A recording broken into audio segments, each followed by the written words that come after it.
Now, in this speech, I would like to examine Dr. Dacey's arguments on behalf of atheism to see whether they pass philosophical muster. And all 5 of his arguments share the same basic form. Step 1 is to say that if God existed, then we would expect to see blank, and you fill in the blank. Step 2 is, but we do not find blank, and therefore one concludes that God does not exist. Now, I want to make 2 general comments about this style of argumentation. First of all, it's enormously presumptuous. Basically, what Dr. Dacey is saying is that if God doesn't fulfill our expectations, then we should conclude that he doesn't exist. But who says that God has to fulfill our expectations? How can we predict with any confidence what God would do if he existed? If we find that our expectations aren't met, then isn't it the better part of discretion and humility to re-examine and perhaps revise those expectations? We're simply not in a position to dictate to God that he has to act in accordance with our expectations. Well, what about the second argument based on the success of science? Here the key premise is that if God existed, he would act in the world in ways that science must take into account. Well, again, I think that's plainly false. Miracles, by their very nature, are unpredictable and unrepeatable. But science only deals with predictable and repeatable phenomena. When science confronts an unpredictable or unrepeatable event, then it tends to just ignore it as a scientific anomaly, and thus science takes no cognizance of miracles. In fact, I would revise this premise to state, if God existed, he would create a universe operating according to certain natural laws so that it is open to rational exploration and discovery. And that guarantees the success of natural science. Well, what about the third argument based on the mind-brain connection? Again, I think both of the premises of this argument are false. For example, take the first premise. If God existed, we would have an immaterial soul that is independent of the brain. I think this is pure speculation. We have no way of knowing, apart from experience, what sort of creatures God would create if he existed. In fact, if Dr. Dacey's arguments against the possibility of mind-body interaction are correct, then it is logically impossible for there to be creatures composed of mind and body. So we could hardly expect that God would do the logically impossible.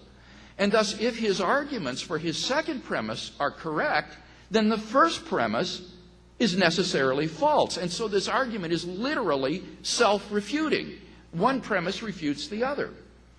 Moreover, the second premise, that the mind or soul is entirely dependent upon the brain or the body, goes far beyond the evidence. At best, the evidence shows a correlation of mental events and brain events, but not dependency.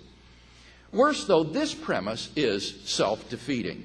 For if the mind is entirely dependent upon the body, then causation between mind and body is a one-way street. The body can affect the mind, but the mind cannot affect the body. And that is incompatible with freedom of the will. Everything you believe is determined by the physical stimuli that you receive through your body. But then, what about Dr. Dacey's belief that his second premise is true? In that case, his belief is not the result of rational reflection or choice on his part. Rather, it's just physically determined for him. His believing it is no more rational than his having a headache. And so this premise is incapable of being rationally affirmed, and so it is literally self-defeating. Well, what about the fourth argument from evolution? This argument has real problems. Not only are the premises false, but the argument is logically invalid, so that even if both premises were true, the conclusion still wouldn't follow because the argument violates the rules of logic. To make the argument valid, you have to add an additional premise, 3. All life on Earth is the product of purely naturalistic evolution. You have to add that premise. But that premise goes far beyond the evidence, which at best supports microevolution within various natural kinds. In fact, if naturalistic evolution really is as inefficient and imperfect as Dr. Dacey claims that it is, then all the less reason we have to believe that life on Earth is the product of purely naturalistic evolution, given the incredible complexity of biological life. So this argument also tends to be self-defeating. The more evidence you have for the one premise, then the less reason you have to believe the other premise. But leaving that problem aside, why couldn't God use evolution as his means of creating life? Well, here Dr. Dacey's key premise is that if God existed, he would create living things by an efficient process. Well, I don't see any reason to think that that's true. As the philosopher Thomas Morris has pointed out, efficiency is important only for someone with limited time or limited resources or both.